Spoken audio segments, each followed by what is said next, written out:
अस्सलाम वालेकुम, I am Hira Aslam and welcome to Learner Academy. आज हमारा लेक्चर नंबर 18 है और हमारा टॉपिक है एटीट्यूड।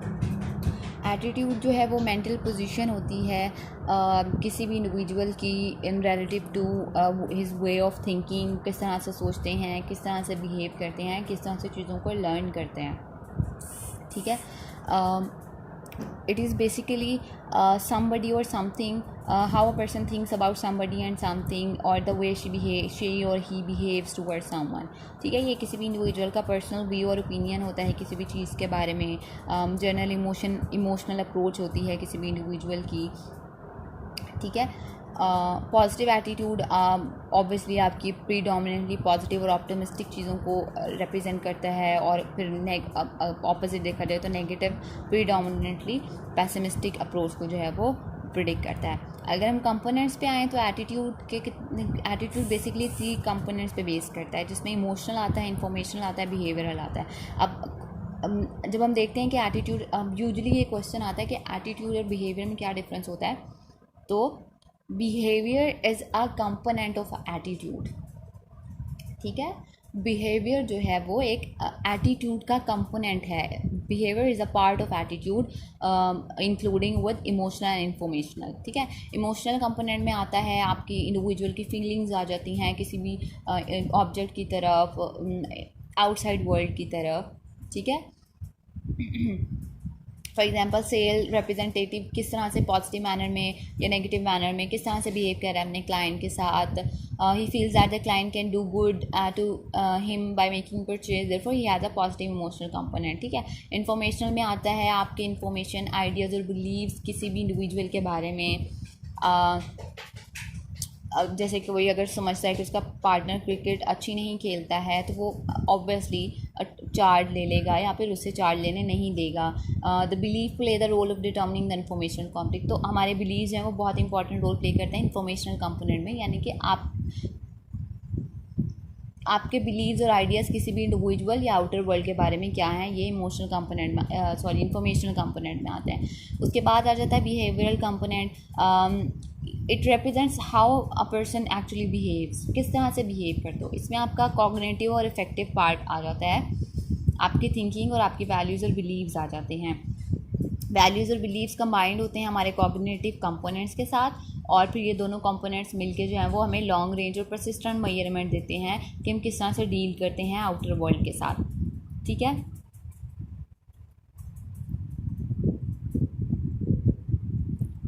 कॉम्पिटेंसीज हमें एबिलिटी देती हैं परफॉर्म करने के लिए, जबकि जो एटीट्यूड होता है वो हमें डिज़ायर देता है परफॉर्म करने के लिए। ठीक है, attitude change with various events in the person life, this emotional change also vary in length of time. Attitude हमारा चेंज भी हो जाता है। उसके बाद पॉजिटिव और नेगेटिव आती है, पॉजिटिव इफेक्टिविटी और नेगेटिव इफेक्टिविटी आ जाती है। ठीक है, सबसे पहले आता है पॉजिटिव इफेक्टिविटी क्या होती है। It may be define as a sense of wellbeing. Positive affectivity ना, आप में इसमें आपकी सेंस ऑफ वेलबींग आ जाती है, आप कितना प्लेजेंटली लाइफ में इन्वॉल्व हो, कितना पॉजिटिव एटीट्यूड है आपका चीज़ों को लेके।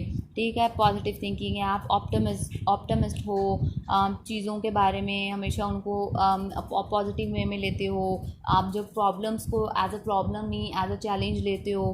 ठीक है, तो ये फिर आपकी गुड लाइफ और वेलबींग पे बहुत ज़्यादा इंपॉर्टेंट करती है। ठीक है, इससे क्या होता है कि आप यू लिव लॉन्गर और हेल्दियर होते हो, हैप्पियर होते हो, और ऐसे लोगों का होता है कि वो रिलेटिवली सक्सेसफुल होते हैं उनकी लाइफ में।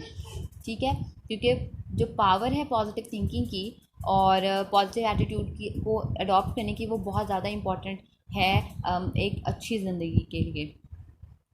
ठीक है, और जो पॉजिटिव एटीट्यूड और ऑप्टिमिस्टिक थिंकिंग है ये बहुत ज़्यादा इंपॉर्टेंट रोल प्ले करता है आपकी जो है वो हेल्थ और वेलबींग को प्रिडिक्ट करने में लेटर ईयर्स में।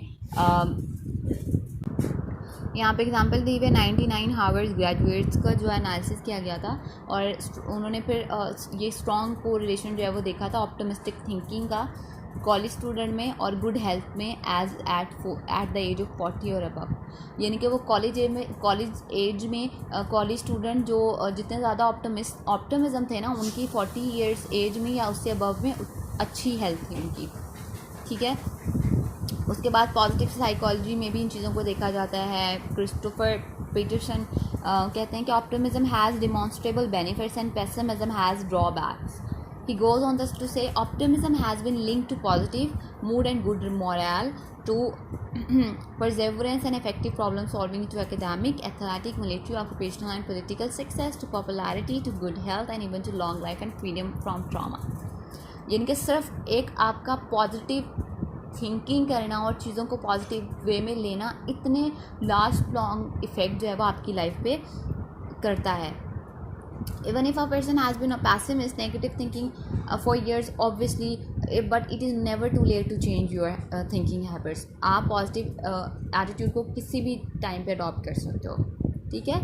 नेगेटिव इफेक्टिविटी वही फिर आपने ऑब्वियस होते हो, टेंस, वरीज, डिस्ट्रेस होना, पैसिमिस्ट होना, चीज़ों के बारे में हमेशा नेगेटिवली सोचना, नेगेटिव इमोशंस रखना लोगों के लिए, अपने लिए, नेगेटिव सेल्फ कॉन्सेप्ट्स होना. ठीक है. ऑब्वियसली जिन लोगों के नेगेटिव इफेक्टिविटी हाई होती है, हाई लेवल ऑफ डिससेटिस्फेक्शन होती है, उनमें परसीव स्ट्रेस भी बहुत ज़्यादा होता है. ठीक है. और इसी वजह से फिर लेटर एजेस में उनकी हेल्थ भी जो है वो बहुत ज़्यादा सफ़र करती है. मॉयले ने 1995 में कॉम्प्रिहेंसिव एनालिसिस दिया था नेगेटिव इफेक्टिविटी के इफ़ेक्ट्स पर. उसने कहा था कि negative effectivity did not universally effect all outcomes in a similar manner. उसने कहा था कि नेगेटिव इफेक्टिविटी फंक्शन करती है नंबर ऑफ़ डिफरेंट वेज में, जो आपके आउटकम्स को इन्फ्लुएंस करती है. ठीक है. और ये बहुत कॉम्प्लेक्स और सब्सटेंसिव रोल प्ले करती है स्ट्रेस प्रोसेसेस में. ठीक है. उसके बाद आए थे फंक्शन ऑफ एटीट्यूड्स. एटीट्यूड क्या क्या फंक्शन परफॉर्म करता है. सबसे पहले एडजस्टमेंट फंक्शन परफॉर्म करता है. ये आपको किसी भी ऑर्गेनाइजेशनल इन्वायरमेंट में या किसी भी न्यू इन्वायरमेंट में एडजस्ट होने में बहुत ज़्यादा हेल्प करता है. ठीक है. आप अपनी जॉब को सेटिस्फाई जो है वो फाइंड करते हो, आप पॉजिटिव एटीट्यूड्स बनाते हो अपनी जॉब के बारे में, तो आप ऑब्वियसली वहाँ पे जो है फिर आपकी एडजस्टमेंट जो है वो इजी हो जाती है और क्विकर होती है एज़ कम्पेयर टू जब आप नेगेटिव चीज़ों को लेकर जब चलते हो. उसके बाद ego defence function. Attitude define करता है और डिफाइन करता है हमारे सेल्फ इमेज के. बहुत सारे लोग ऐसे होते हैं जो एक गलत डिसीजन ले लेते हैं और फिर उस पर स्टिक भी करते हैं तमाम वार्निंग से बावजूद. फिर इससे क्या होता है, जो जिन लोगों ने उन्हें उनके बारे में वार्न किया होता है ना उस डिसीजन के बारे में, तो उसके लिए वो लोग नेगेटिव एटीट्यूड डेवलप कर लेते हैं. ठीक है. उसको इनएक्सपीरियंस और इर्रेवेंट जो है ना वो इर्रेवरेंट जो है वो कंसिडर करते हैं. तो फिर उससे जो ये एटीट्यूड है वो फिर प्रोटेक्ट करता है ईगो को उस पर्सन की, जब वो दूसरों की वार्निंग को जो है वो सुनने से मना कर देता है. यानी कि फिर आपका एटीट्यूड आपकी ईगो को भी डिफेंड करता है. उसके बाद वैल्यू एक्सप्रेसिव फंक्शन आ जाता है. Attitudes towards certain things help in expressing the values with this. आपका एक किसी भी चीज़ की तरफ जो एटीट्यूड होगा, आपका पॉजिटिव एटीट्यूड है तो वो चीज़ें आपके लिए वैल्यूड होंगी. ठीक है. आपका स्ट्रॉन्ग नेगेटिव एटीट्यूड है एक लायर के बारे में, तो इसका मतलब है his values of not telling a lie represented by this attitude. ठीक है. नॉलेज फंक्शन आ जाता है. ये आपको हेल्प करता है अंडरस्टैंड करने में, एक्सप्लेन करने में दुनिया को, चीज़ों को. आप किस तरह से चीज़ों को लर्न करते हो, डिफरेंट ग्रुप्स के बारे में आप किस तरह से एटीट्यूड्स को लर्न करते हो और फिर वो जो है ना वो आप किस तरह उसी के अकॉर्डिंग फिर आप एक्सप्लेन करते हो. चेंजिंग एटीट्यूड, हम किस तरह से एटीट्यूड को चेंज कर सकते हैं. यूजुअली एक डिफ़िकल्ट टास्क होता है लेकिन हम मॉडिफिकेशन कर सकते हैं इसमें. ठीक है. फर्स्ट स्टेप में हम क्या करते हैं, हम मॉडिफाई करते हैं एटीट्यूड को. ठीक है. किस तरह से, सबसे पहले हम उन बैरियर्स को आइडेंटिफाई करते हैं जो कि हमें फेस करने पड़ेंगे इस एटीट्यूड को मॉडिफाई करने में या चेंज करने में. कॉमन बैरियर्स प्रायर कमिटमेंट आ जाती है कि प्रायर कमिटमेंट होती है लोगों की, वो बहुत ज़्यादा प्रिवेंट करती है एडिशनल एटीट्यूडनल चेंज को.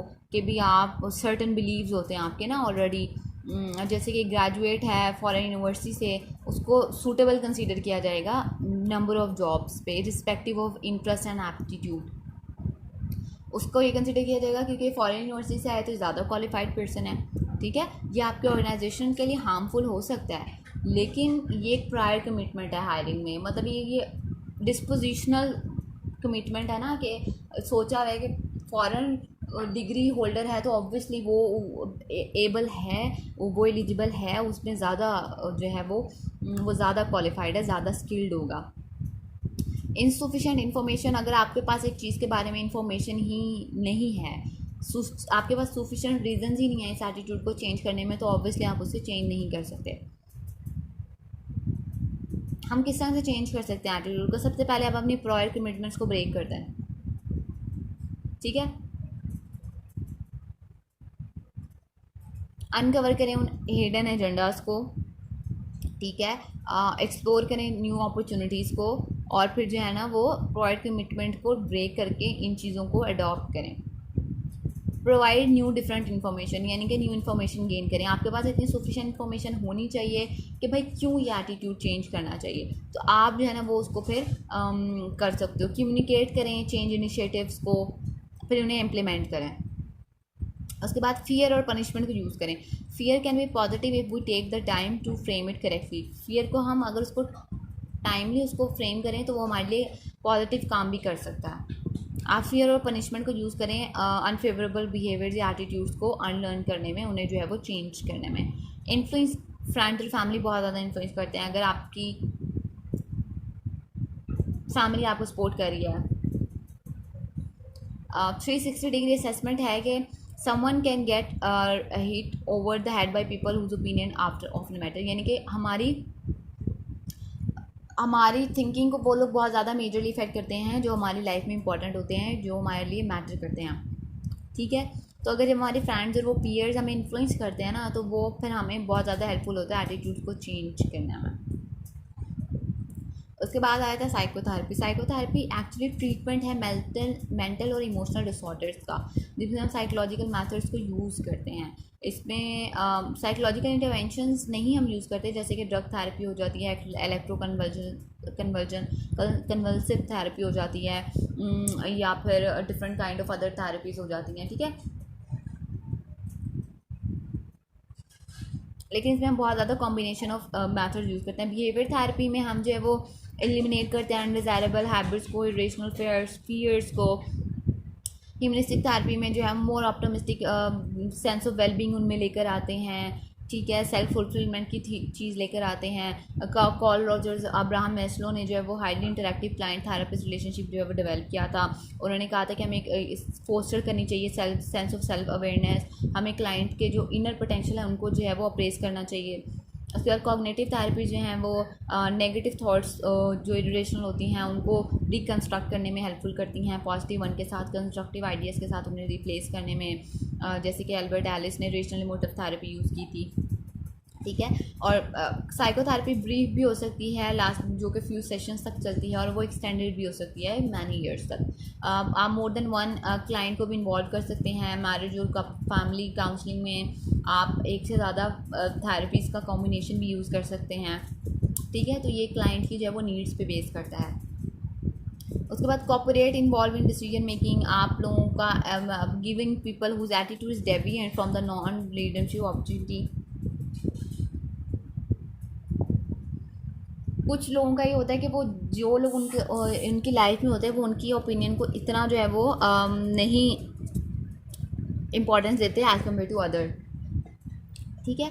आप जो है वो रेजिस्टेंट जो होती है ना वो एनर्जी होती है, और इस एनर्जी को जो है वो आप चैलेंजिंग एटीट्यूड की फॉर्म में जो है वो ला सकते हो, ठीक है। और ये भी आपको हेल्प करती है अपने एटीट्यूड्स को चेंज करने में, एटीट्यूडनल चेंजेस को जो है वो लीड करती है। Seek first to understand, an old age magazine made popular by Stephen Covey's 7 Habits. Empathy, like compassion, forces us to take the view of the opposing force and to attempt to understand the reason for the resistance.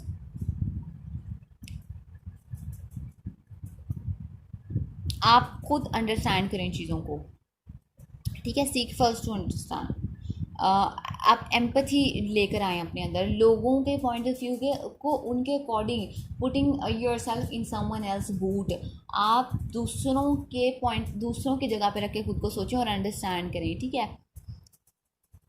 ये भी जो है वो person remove करता है barriers को जो आपको एटीट्यूड चेंज में जो है वो आप फेस कर रहे हो। तो रिजॉल्विंग कॉग्निटिव डिसोनेंस, ऑब्वियसली जब आपके पास 2 ऑप्शन होते हैं एट अ टाइम आपके माइंड में, तो आप उस कॉग्निटिव डिसोनेंस को रिजॉल्व करें, आप उसमें मोर कॉग्निशंस एड्स करें, किसी एक साइड पे जो है वो स्टिक करें, और फिर जो है ना वो रिजॉल्व करेंगे आप इस डिसोनेंस कॉन्फ्लिक्ट जो वो आपको लीड करेगा पॉजिटिव चेंज इन एटीट्यूड की तरफ, ठीक है, पर्सनली भी और ऑर्गेनाइजेशनल लेवल पे भी।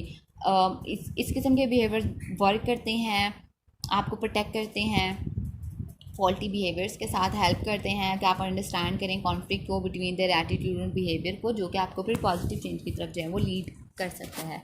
ये तमाम चीज़ें हमारे एटीट्यूड चेंज में बहुत ज़्यादा हेल्पफुल होती हैं। तो एटीट्यूड चेंज डिफ़िकल्ट है, लेकिन आप उसको मॉडिफाई कंसिस्टेंट एफर्ट्स के थ्रू उसको जो है वो मॉडिफाई करके अपनी लाइफ को बेटर कर सकते हो, क्योंकि ये एटीट्यूड ही होता है जो आपकी लाइफ को डिटर्मिन करता है। यहाँ पे हमारा चैप्टर कंप्लीट हो गया।